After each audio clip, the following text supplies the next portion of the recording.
Kempire is brought to you by. We are so excited to announce that the Kempire After Dark, a live tour, is coming back. We are first returning to Los Angeles on November 20th at the Bourbon Room.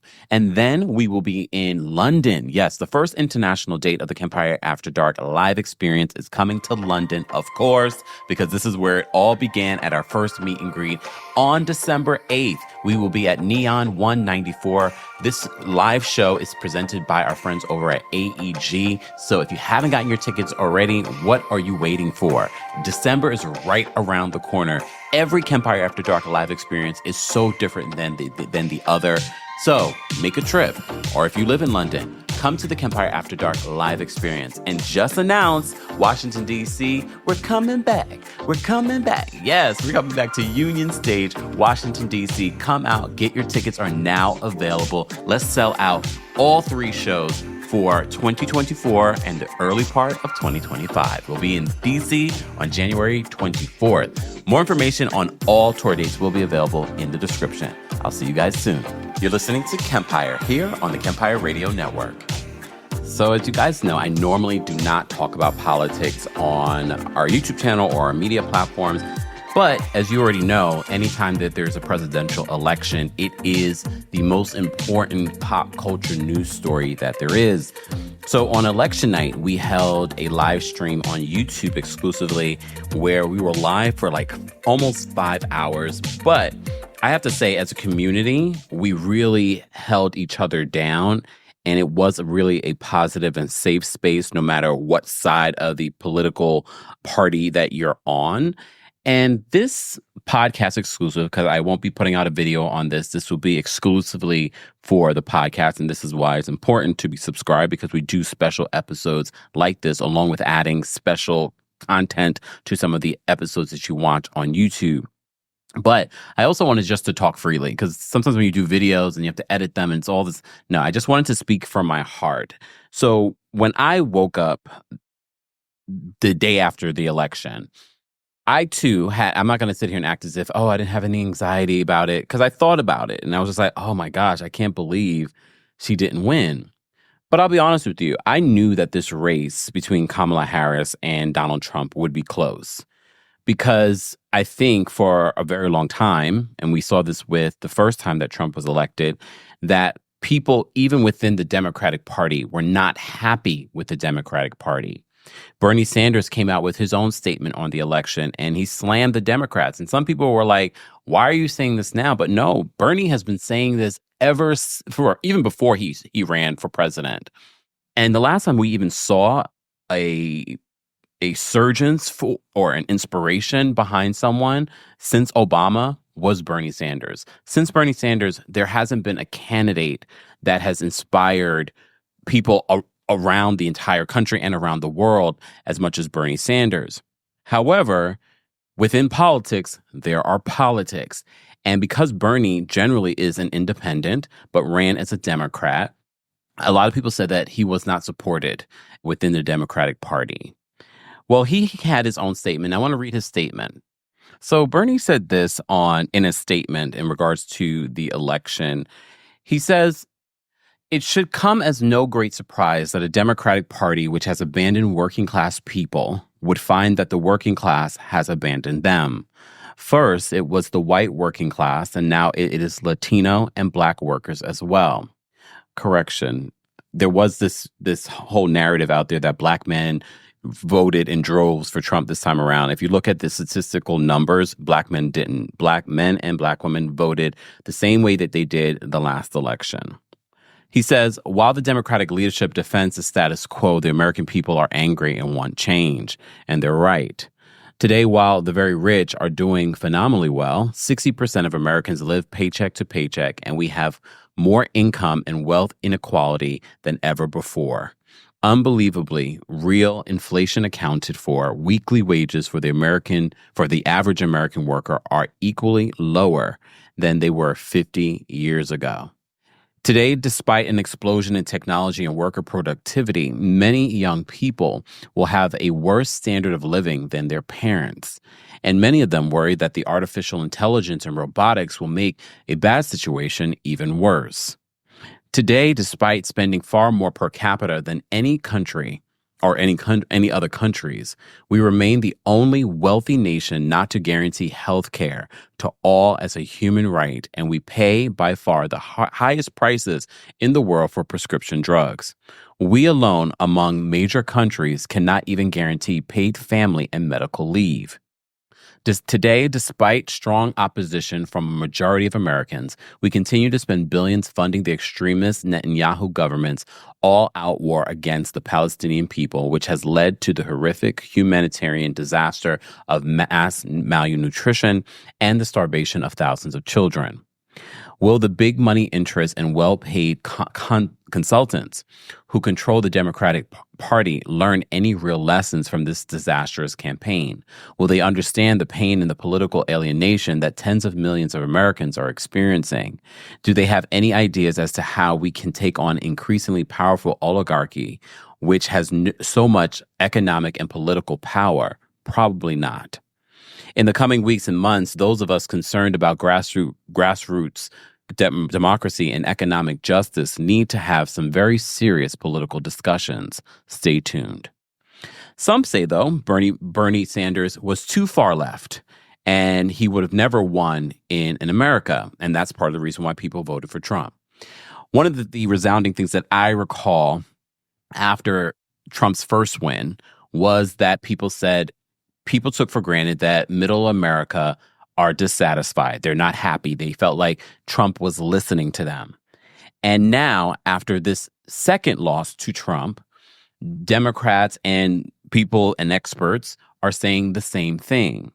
So has the Democratic Party completely not listened to Americans and in exactly what they want and need? Possibly. I think two things can be true, and I know I say that a lot, but I definitely believe there is a sector of people that believe that the Democratic Party are not listening to them, have not listened to them. They didn't listen to them back in 2016, and they're currently not listening to them in 2024. And this was a resounding statement from before. And some people say, even in Kamala's campaign, and look, this is not a gripe on Kamala because Kamala did work her butt off in a short period of time. If anything, we need to give this woman so much praise for such a close race and such short period of time. This was my gripe with the Democratic Party when Biden stepped down. And I said this back then, I'm going to say it again.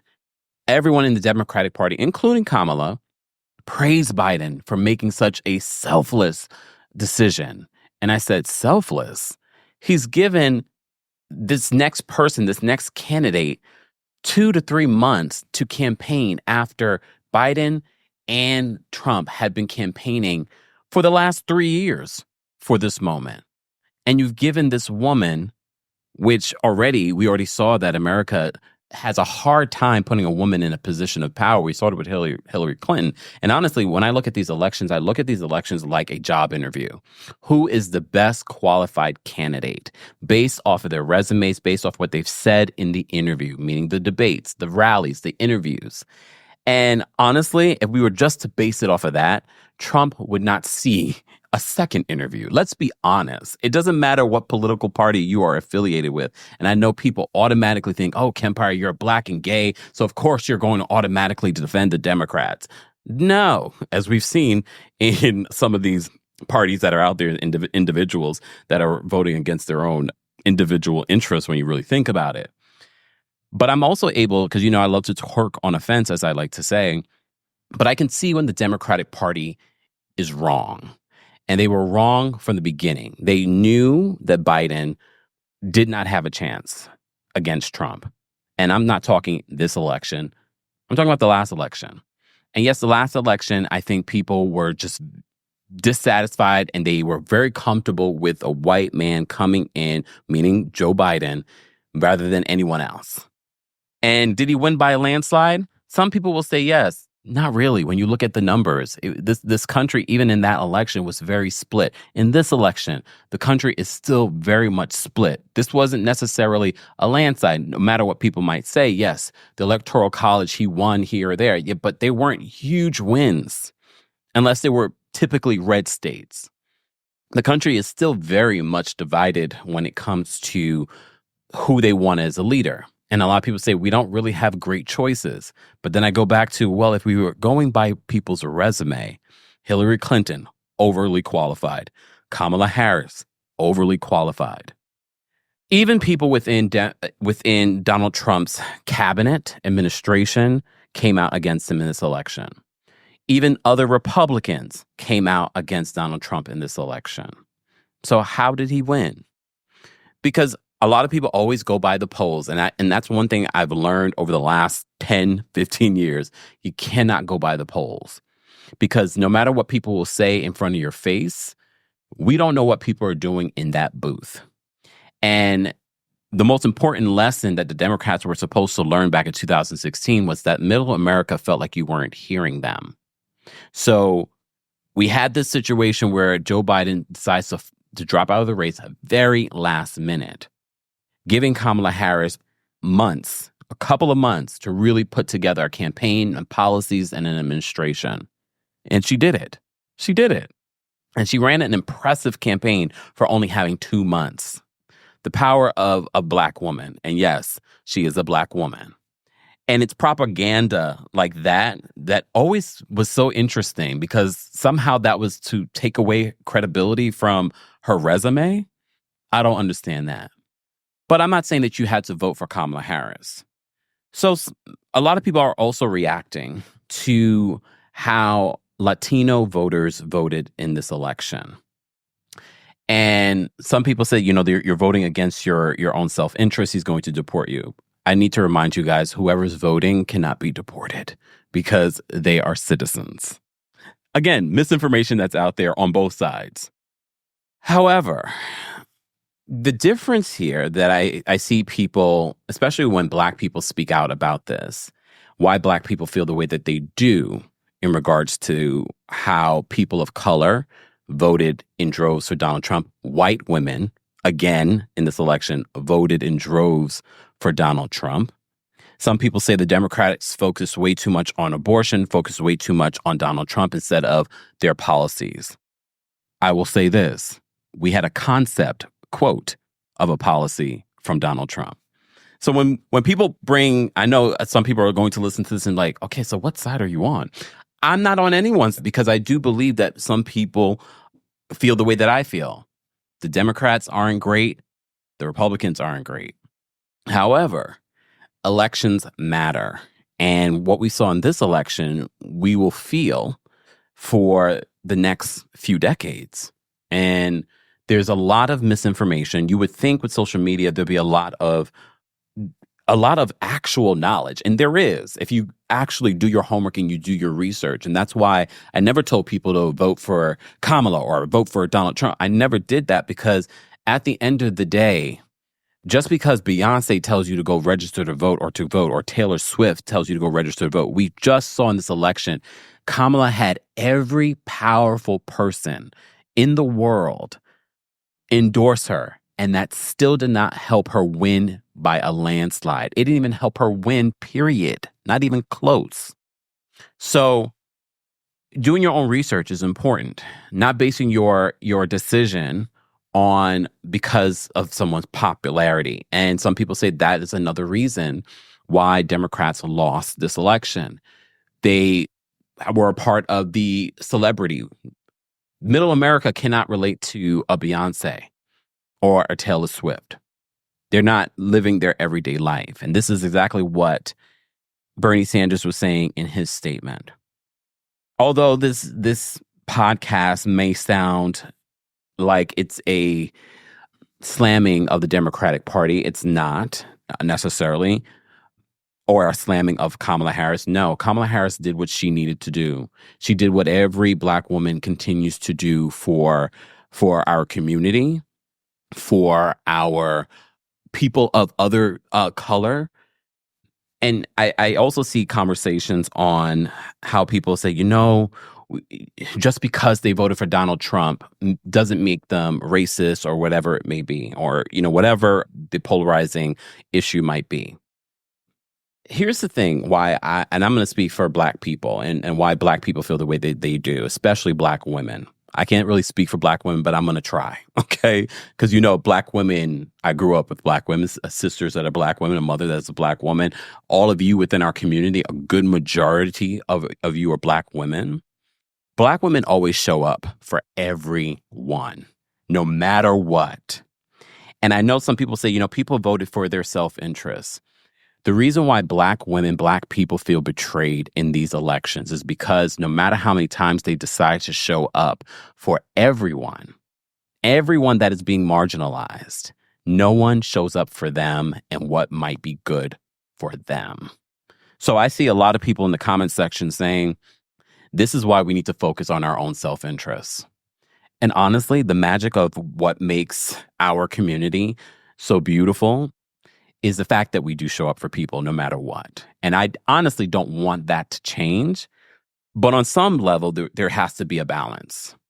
Everyone else is showing up for their self-interest. We can still show up for others, but maybe we need to start showing up more as a community for ourselves. And we see that in this election. We see how that changes. And honestly, we don't want what happened in 2016 to happen now, where people are more separated than ever. And I think we can listen to this podcast and understand, yes, Middle America does not feel heard by the Democratic Party. However, the Democratic Party is not listening to the Black community either, and their needs and their wants in a variety of different ways in policies. And I feel as if that Black people have continued to show up for the Democratic Party no matter what, unconditionally. And maybe that needs to stop. We cannot go into this next year, this next election, and I understand people are, especially, in these next couple of days, are feeling hopeless. And I don't think you should feel hopeless because, as I've always said, your local elections are important. And as we saw, that was really, really important. And that made a major difference in the Senate and the House of Representatives. But we also had some really amazing things happen over in Delaware and in Maryland. Shout out to our friends over on Instagram. I really just love following them because they provide such a great information on Black achievements, Black historical moments, and they remind us, for those that are looking for some positivity, some light in this election. They say this in their caption. They said, "There is still joy to be had in the morning. Many people in the U.S. woke up to the news that Vice President Kamala Harris has seemingly lost her presidential race against the former 45th President of the United States with 277 electoral votes to Harris, who had 224. Despite presidential election results, the night was filled with historic firsts for Black people, and we will celebrate them as well and hold fast to our faith."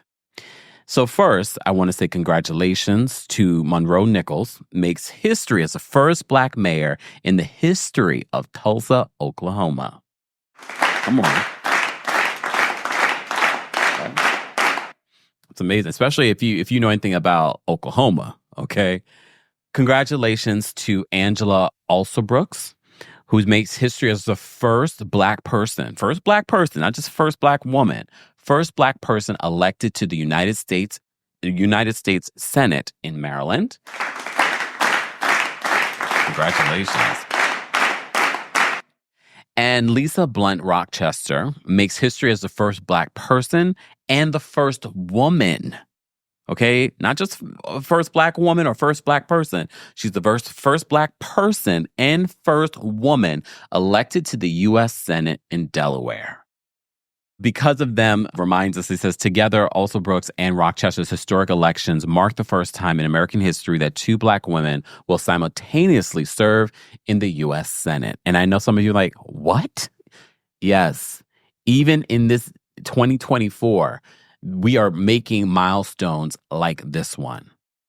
As I said before, and I said if you were part of our election watch party last night, we definitely took a lot of moments to breathe. And I hope that you guys will continue to focus on your breath. So much of us, and I saw it and I felt the energy the day after the election, people holding their breath. In this moment, don't forget to take a deep breath. I posted on our community tab on YouTube some tips from a specialist, a mental health specialist, in regards to panic attacks and anxiety attacks. A lot of people are triggered. They're triggered from 2016. They did not expect this. And honestly, I think if you showed up and you voted, if you helped in that process, shout out to the poll workers, shout out to those of you that mobilized and helped campaign for Kamala Harris, and those of you that just did what you were supposed to do by encouraging people to go vote. Thank you. Because that is our power in the United States. But the United States still has a lot to learn. And I said this during our live on election night. It's shocking to me. The most powerful country in the world, the most resourceful, most rich country in the world, has never had a woman in power. And one of my favorite quotes that I always used to say, and I thought in my day and age I would see it. I thought it would happen with Hillary Clinton. I said, maybe with Kamala, we will see it. Is that I think the greatest things that we will see in this world will be on the shoulders of a woman. And the United States has yet to see that. And I think the potential of the United States, yes, the United States is an amazing place that has done amazing things, but its true potential, I don't think we've even gotten a chance to see it because a woman has never led this country. And it's a reminder for me that a lot of people ask, is America more racist than they are misogynistic? Well, we saw that they did elect a Black president, Barack Obama, but they have yet to elect a woman. And what does that say about us? What does that say about our country? What does that say about our culture? What does that say about our political system? Who knows? Look, there are going to be a lot of think pieces. There are going to be a lot of people that are still hurt, angry. And I said the day after, feel your feelings, feel your fear, feel your anxiety, feel your crying. If you need to cry, cry. If you need to yell, yell. But don't dwell in it.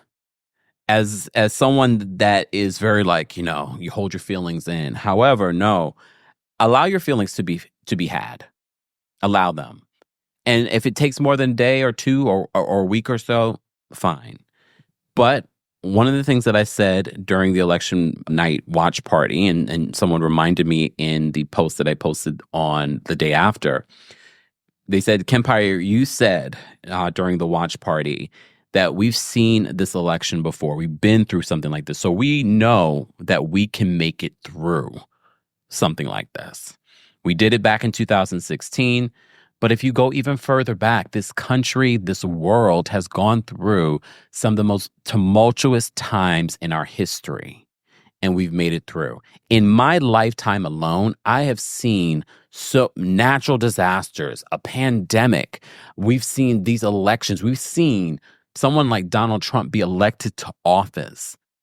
And honestly, if you look at his resume, you're like, no, he really shouldn't be. Even his most recent resume of 34 felonies. You would never have thought this 10 years ago that this would happen. But here we are.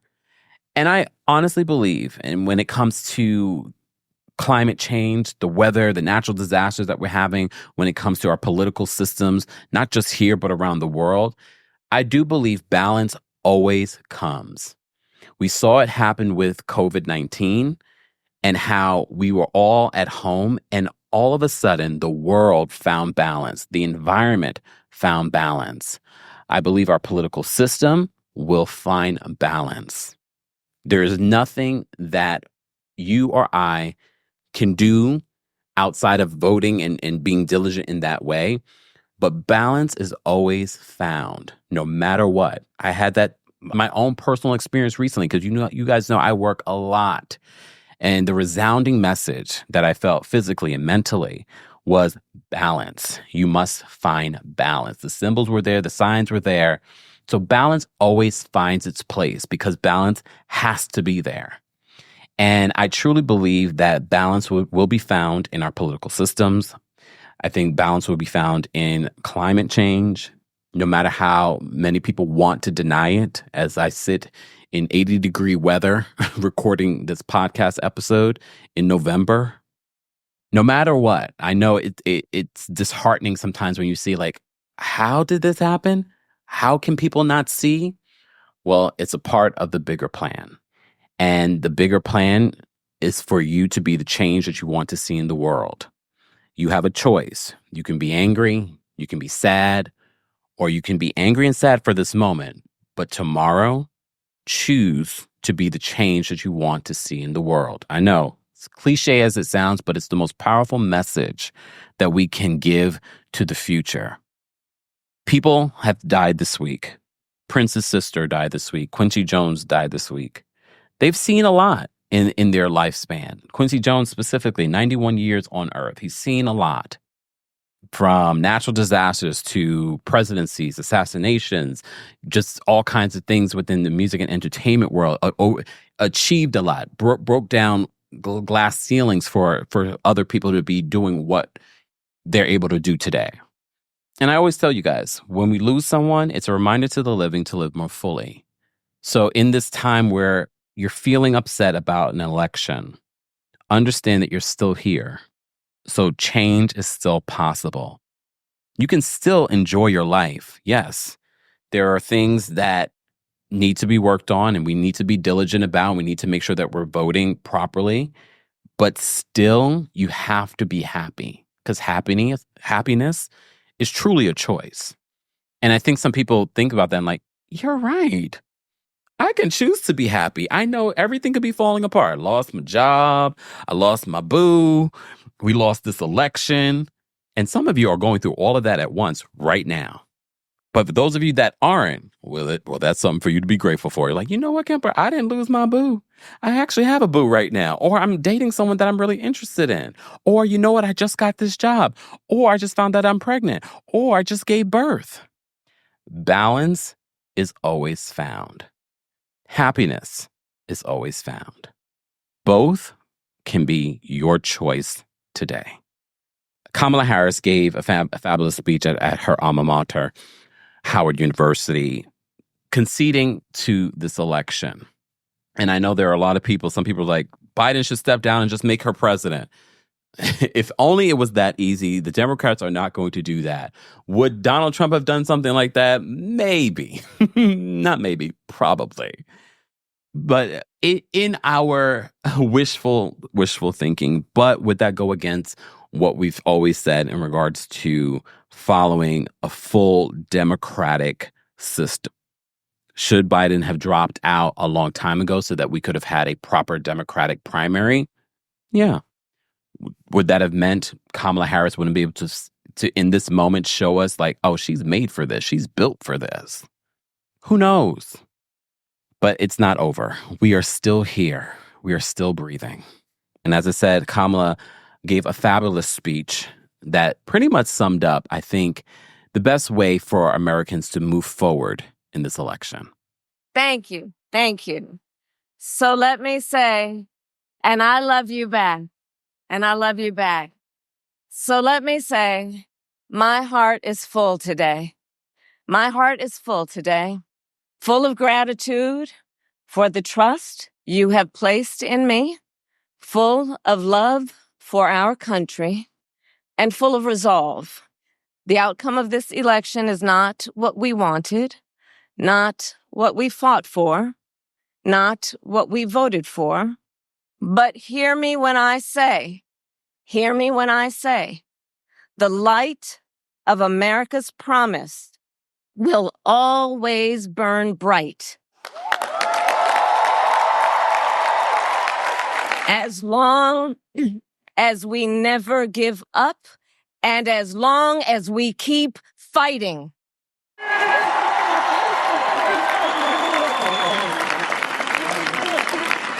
To my beloved Doug and our family, I love you so very much. To President Biden and Dr. Biden, thank you for your faith and support. To Governor Walz and the Walz family, I know your service to our nation will continue. And to my extraordinary team, to the volunteers who gave so much of themselves, to the poll workers and the local election officials, I thank you. I thank you all. Look, I am so proud of the race we ran and the way we ran it over the 107 days of this campaign. We have been intentional about building community and building coalitions, bringing people together from every walk of life and background, united by love of country with enthusiasm and joy in our fight for America's future. And we did it with the knowledge that we all have so much more in common than what separates us. Now, I know folks are feeling and experiencing a range of emotions right now. I get it. But we must accept the results of this election. Earlier today, I spoke with President-elect Trump and congratulated him on his victory. I also told him that we will help him and his team with their transition, and that we will engage in a peaceful transfer of power.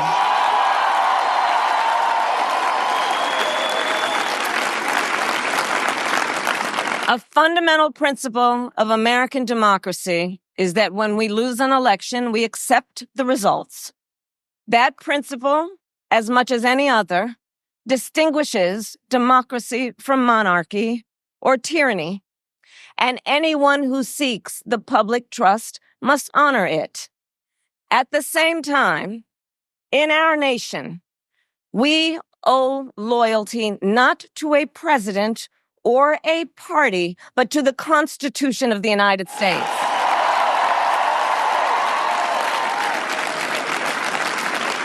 And loyalty to our conscience and to our God.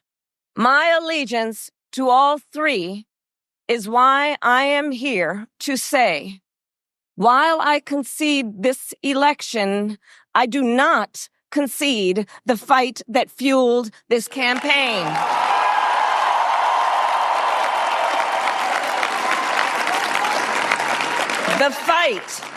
The fight for freedom, for opportunity, for fairness, and the dignity of all people. A fight for the ideals at the heart of our nation, the ideals that reflect America at our best. That is a fight I will never give up.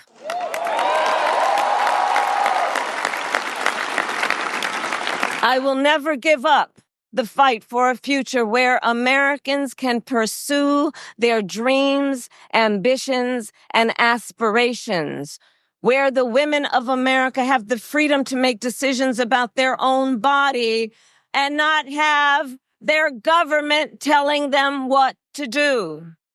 We will never give up the fight to protect our schools and our streets from gun violence.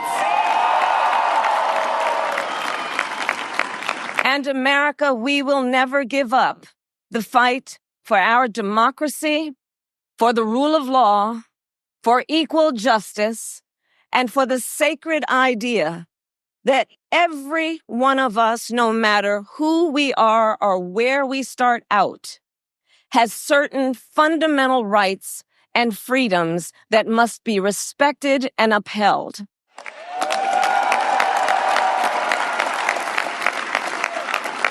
And we will continue to wage this fight in the voting booth, in the courts, and in the public square. And we will also wage it in quieter ways, in how we live our lives, by treating one another with kindness and respect, by looking in the face of a stranger and seeing a neighbor, by always using our strength to lift people up, to fight for the dignity that all people deserve. The fight for our freedom will take hard work, but like I always say, we like hard work. Hard work is good work. Hard work can be joyful work. And the fight for our country is always worth it. It is always worth it.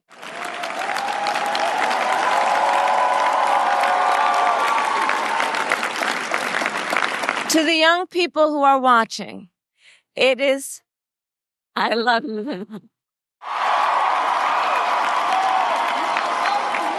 To the young people who are watching, it is okay to feel sad and disappointed, but please know it's going to be okay.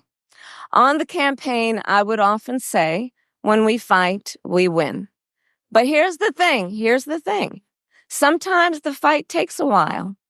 That doesn't mean we won't win. The important thing is don't ever give up.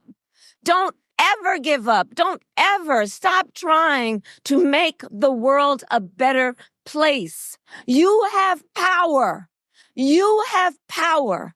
And don't you ever listen when anyone tells you something is impossible because it has never been done before.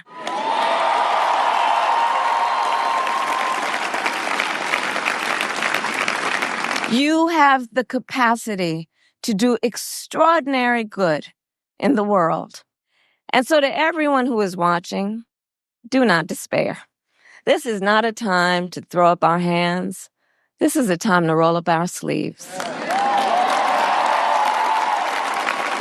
This is a time to organize, to mobilize, and to stay engaged for the sake of freedom and justice and the future that we all know we can build together. Look, many of you know I started out as a prosecutor, and throughout my career, I saw people at some of the worst times in their lives. People who had suffered great harm and great pain, and yet found within themselves the strength and the courage and the resolve to take the stand, to take a stand, to fight for justice, to fight for themselves, to fight for others. So let their courage be our inspiration. Let their determination be our charge. And I'll close with this.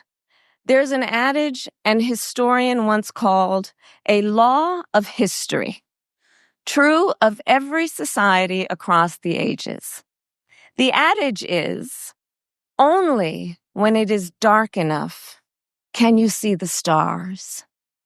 I know many people feel like we are entering a dark time, but for the benefit of us all, I hope that is not the case. But here's the thing, America, if it is, let us fill the sky with the light of a brilliant, brilliant billion of stars. The light of optimism, of faith, of truth, and service. Ain't you?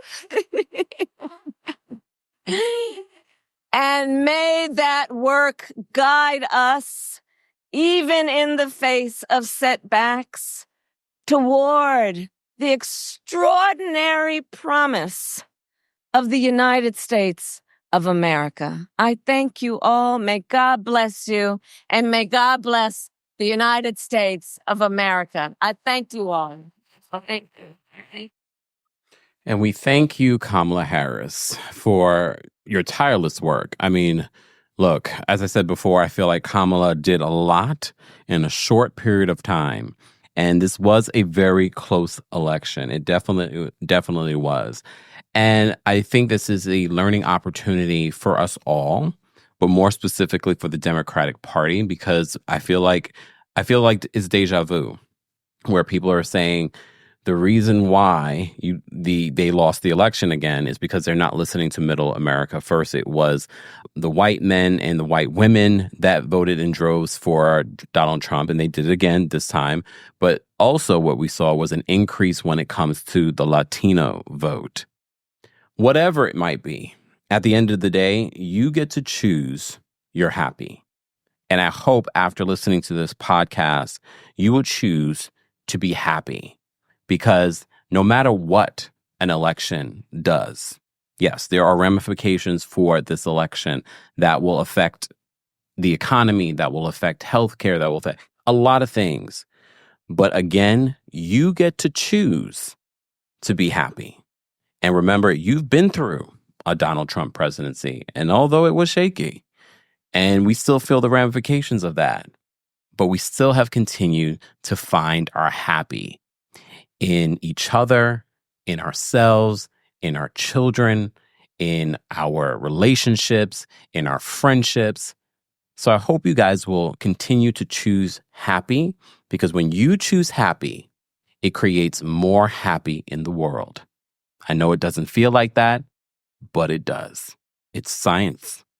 I appreciate you all listening to the special podcast exclusive episode about the election. But for me, this podcast wasn't about the election. It more so was about choosing your happy. And that balance always comes. Thanks so much for listening. Thanks for tuning in to Kempire here on the Kempire Radio Podcast. As always, don't forget to give us a 5-star rating on Apple Podcasts and on Spotify. And for everything Kempire Radio, head on over to KempireRadio.com.